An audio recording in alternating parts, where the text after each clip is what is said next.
Hello दोस्तों, आज मैं आपको लव साइकिल के बारे में जानकारी दूंगा। आपने अपने स्कूली जीवन में क्रेब्स चक्र, ग्लाइकोलाइसिस चक्र और मलेरिया परजीवी का जीवन चक्र तो पढ़ा ही होगा, या फिर इसको इंग्लिश में Krebs cycle, glycolysis cycle and life cycle of malaria parasite कहते हैं। ये सब तो आपने अपनी स्कूली लाइफ में पढ़ा ही होगा। ये सभी चक्र जो कि आपने अपने छात्र जीवन में पढ़ा है, ये सभी आपके दैनिक जीवन में भी लागू होते हैं, परंतु दूसरे उदाहरण के साथ लागू होते हैं।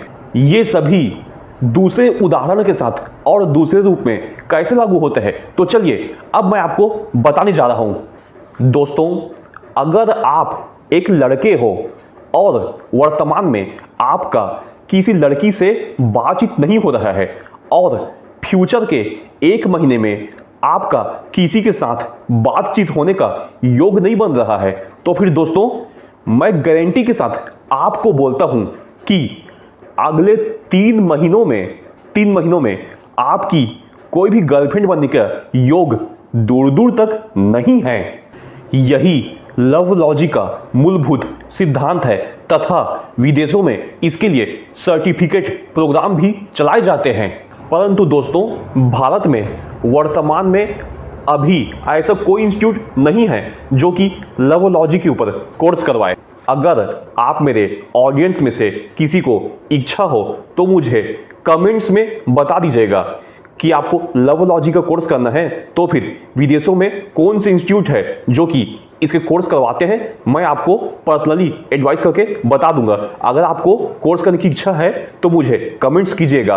तो चलिए दोस्तों, अभी हम अपने टॉपिक पे वापस आते हैं। दोस्तों, मेरे सभी दर्शक इस बात को समझने की कोशिश कीजिए कि जो भी लड़की फ्यूचर में आपकी गर्लफ्रेंड बनने वाली है, वो वर्तमान में आपके लिए स्ट्रेंज ही रहेगी। स्ट्रेंज मतलब अजनबी, वर्तमान में वो आपके लिए अजनबी ही रहेगी। और उस नई लड़की को स्ट्रेंज से न्यू गर्लफ्रेंड बनने के प्रोसीजर में 3 महीना तो कम से कम आपको लग ही जाएगा। यही लवलॉजी का सिद्धांत है जिसके जरिए मैं आपको आज गाइडेंस देने वाला हूं। परंतु दोस्तों, यहां पर कुछ अपवाद भी है जो कि फिल्मों के माध्यम से आप खुद समझ सकते हैं। पहला तो मुझे बहुत अच्छे से याद है, कल हो ना मूवी का 6 डे लड़की इन मेथड, दूसरा टाइटैनिक मूवी का मेथड, और तीसरा जो कि आप सब जानते ही हैं उसको कहते हैं वन नाइट स्टैंड। दोस्तों, आपने इन सभी अपवादों के बारे में तो समझ लिया, परंतु दोस्तों अभी चलिए मैं आपको यह बताता हूं कि लड़की स्ट्रेंज से अगर आपके लिए नोन पर्सन भी बन जाए तो भी उसमें कई प्रकार की दिक्कतें हैं। दोस्तों, कोई लड़की स्ट्रेंज से अगर आपके लिए नॉन पर्सन बन भी गई हो तो इसका मतलब यह नहीं होता है कि वह आपकी फ्रेंड भी बन चुकी है। दोस्तों, इसको मैं एक एग्जाम्पल के तहत समझाता हूं। मान लीजिए कि आप अपने घर से डेली दोपहर 12 बजे कहीं जाने के लिए निकलते हैं और एक लड़की उसी समय दोपहर 12 बजे अपने कंप्यूटर क्लास से अपने घर की तरफ वापस आ रही है।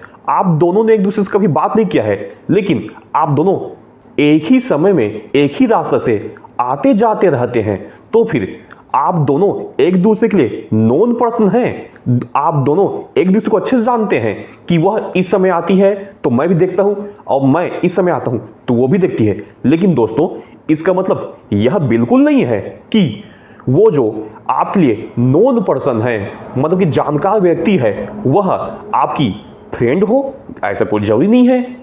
दोस्तों, किसी भी नोन पर्सन के लिए अगर आपको फ्रेंड बनना चाहते हो तो उसके लिए कुछ क्राइटेरिया होता है। दोस्तों, अगर जो भी नोन पर्सन है, मतलब कि जानकार व्यक्ति है, अगर आपका उससे डेली दिन में 3 मिनट किसी न किसी काम से बात होता है, कोई नॉर्मल काम हो सकता है, तो फिर दोस्तों वहां पर हम यह कह सकते हैं कि वह आपका फ्रेंड है, लेकिन बेस्ट फ्रेंड नहीं है। कुछ काम से 3 मिनट बात हो रहा है डेली तो आपका फ्रेंड है। उस कंडीशन में आप मान सकते हो कि आप सामने वाले पर्सन के फ्रेंड हो। जब आप किसी के फ्रेंड बन जाएंगे तब नेक्स्ट स्टेप होता है आप किसी के बेस्ट फ्रेंड बनेंगे। लेकिन बेस्ट फ्रेंड की भी कुछ शर्तें होती है। और काफ़ी कड़ी शर्तें होती है।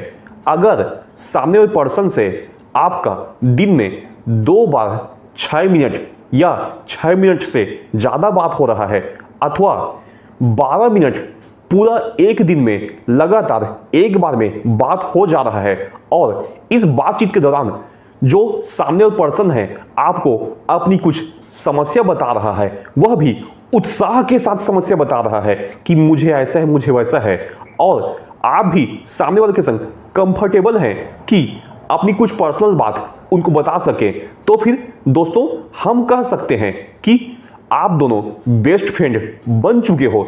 जब तक यह स्टेप फॉलो नहीं होता तब तक हम आपको बेस्ट फ्रेंड भी नहीं मान सकते। जब आप सामने वाली के बेस्ट फ्रेंड बन जाओगे तो फिर किसी मोमेंट पर प्रपोज की घटना होगी। उसके बाद आपको यह देखना है कि आपका प्रपोज रिजेक्ट होकर बात खत्म थोड़ी हो रहा है। अगर आपका प्रपोज एक्सेप्ट हो गया तो फिर आप दोनों गर्लफ्रेंड एंड बॉयफ्रेंड बन जाओगे, परंतु उसमें भी एक बहुत बड़ा झोल है। मेरे खास दोस्त खान साहब, जो कि अभी इस वीडियो को अपने मोबाइल में सबसे पहले देखने वाले हैं, क्योंकि वो मेरे सबसे पहले सब्सक्राइबर है और सबसे खास दोस्त भी है, इसलिए मैं उनकी बात सबसे पहले आपको बताना चाहूँगा। सन 2016 में उनके साथ ऐसा हुआ था कि संयुक्ता नाम की एक लड़की थी जो कि उनको यह बोल दी थी कि हम दोनों गर्लफ्रेंड एंड बॉयफ्रेंड हैं। उसके बावजूद वो मेरे दोस्त के साथ सेक्स ना करने के लिए 10 प्रकार के बहाने बनाती थी। अतः ऐसी अवस्था में हम आपको यही कहेंगे कि सामने वाली लड़की आपकी गर्लफ्रेंड नहीं बनी है, वह आपको गर्लफ्रेंड के नाम पर बेवकूफ बना रही है। अगर वो आपकी रियल में गर्लफ्रेंड बन चुकी है तो फिर आप दोनों का 1 साल तक रिश्ता चलेगा और उसके पश्चात आप दोनों का रिश्ता कमजोर हो जाएगा और कमजोर होने के पश्चात किसी न किसी वजह से आप दोनों का ब्रेकअप होकर रहेगा। इस तरह से ब्रेकअप की तरफ आपका रिश्ता आगे इसलिए बढ़ता है क्योंकि दोनों में से किसी एक पार्टनर को एक दूसरे के प्रति इंटरेस्ट धीरे धीरे कम होने लगती है। परंतु अगर 1 साल का रिश्ता, रोमांटिक रिलेशनशिप पूर्ण होने के पश्चात भी आपका ब्रेकअप नहीं हो रहा है तो फिर उसके 3 मेन रीजन हो सकते हैं। पहला सबसे कॉमन रीजन तो यही हो सकता है कि जो आपकी पार्टनर है, जो आपकी गर्लफ्रेंड है, उसको कोई दूसरा लड़का घास नहीं डाल रहा होगा। दूसरा रीजन यह हो सकता है कि जो आपकी गर्लफ्रेंड है उसका कोई स्वार्थ हो आपको बॉयफ्रेंड बनाने में, और जब तक आप उसके बॉयफ्रेंड बने हुए हैं तब तक आपकी गर्लफ्रेंड का स्वार्थ पूरा हो रहा हो। मतलब कि आपको बॉयफ्रेंड बनाने में आपकी गर्लफ्रेंड का हित छुपा हुआ है, तो फिर वहां पर वो अपना हित देख रही है। दोस्तों, पॉलिटिकल साइंस सब्जेक्ट में भी यही सिद्धांत है कि राष्ट्रहित सबसे पहले देखा जाता है। उसी प्रकार से गर्लफ्रेंड आपकी जो है अपना हित सबसे पहले देख रही है आपके बॉयफ्रेंड बनने से पहले। इसके बाद तीसरा नंबर का सबसे बड़ा रीजन तो यही हो सकता है कि वह आपके पूरी तरह से प्रभाव में आ चुकी है, वह तन मन धन से आपको स्वीकार कर चुकी है, वह आपके अलावा किसी और को देखना चाहती ही नहीं है। थर्ड चांस होने की पॉसिबिलिटी बहुत कम है, लेकिन नहीं होता ऐसी बात मैं नहीं बोल रहा हूं। थर्ड चांस भी आपके साथ हो ऐसा पॉसिबल है।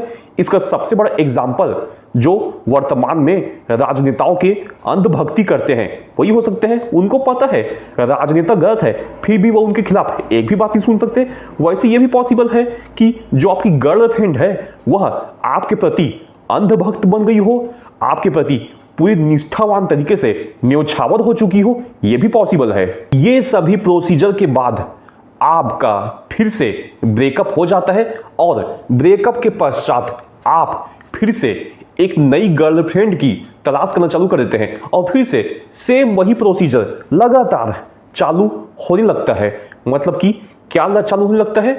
पहले स्ट्रेंज रहेगी वो आपके लिए, फिर आप उसके नॉन पर्सन बनोगे, नॉन पर्सन के बाद आप उसके फ्रेंड बनोगे, फ्रेंड के पश्चात आप उसके बेस्ट फ्रेंड बनोगे, फिर प्रपोज की घटना होगी, प्रपोज की घटना के पश्चात आप गर्लफ्रेंड एंड बॉयफ्रेंड बनोगे, फिर ब्रेकअप होगा, फिर ब्रेकअप के पश्चात फिर से एक स्ट्रेंज पर्सन आपके लाइफ में आएगी और ये प्रोसीजर लगातार चलते जाएगा, लगातार चलते जाएगा। जैसे कि क्रेब्स साइकिल चलता है, ग्लाइकोलाइसिस साइकिल चलता है, मलेरिया पैरासाइट का लाइफ साइकिल चलते जाता है, यही साइकिल आपके साथ लगातार चलते जाएगा। और इसका सबसे बड़ा एग्जाम्पल हम सलमान खान को ले सकते हैं। सलमान खान के लाइफ में ऐसा बहुत बार हुआ है कि एक लड़की उसको छोड़ कर गई, फिर नई लड़की आई, फिर एक लड़की छोड़ के गई, फिर नहीं आई। ऐसा प्रोसीजर आप खुद उनके लिए इंटरनेट में सर्च कीजिए कि सन 1980 में उनके लाइफ में कौन लड़की आई थी, फिर कब उनका ब्रेकअप हुआ। 1990 में सलमान खान के लाइफ में कौन लड़की आई, फिर उसका कब ब्रेकअप हुआ। सन 2000 में उनके लाइफ में कौन लड़की आई, फिर कब ब्रेकअप हुआ। फिर ब्रेकअप के पश्चात वह नई गर्लफ्रेंड किसको बनाए, सलमान खान के ऊपर आप ये सर्च कीजिए ना इंटरनेट में, भर भर के आपको मिलेगा, भर भर के मिलेगा। दोस्तों, इस वीडियो को देखने के पश्चात आप अपनी एक्स गर्लफ्रेंड या फिर बॉयफ्रेंड का एक्सपीरियंस हमारे साथ इस YouTube चैनल में शेयर कीजिए। अगर मुझे ऐसा लगा कि आपका एक्सपीरियंस हमारे दर्शकों के लिए कोई सीख दे सकता है या फिर दर्शकों के सामने जिक्र करने लायक है, तो फिर आपके एक्सपीरियंस के आधार पर मैं आज जो इस वीडियो को बना रहा हूं, इसी वीडियो का पार्ट 2 भी रिलीज करूंगा। दोस्तों, अगर आपको हमारे द्वारा दिया हुआ आज का ज्ञान पसंद आया हो तो फिर आप हमारे इस YouTube चैनल को लाइक करें, शेयर करें एंड सब्सक्राइब करें। धन्यवाद दोस्तों।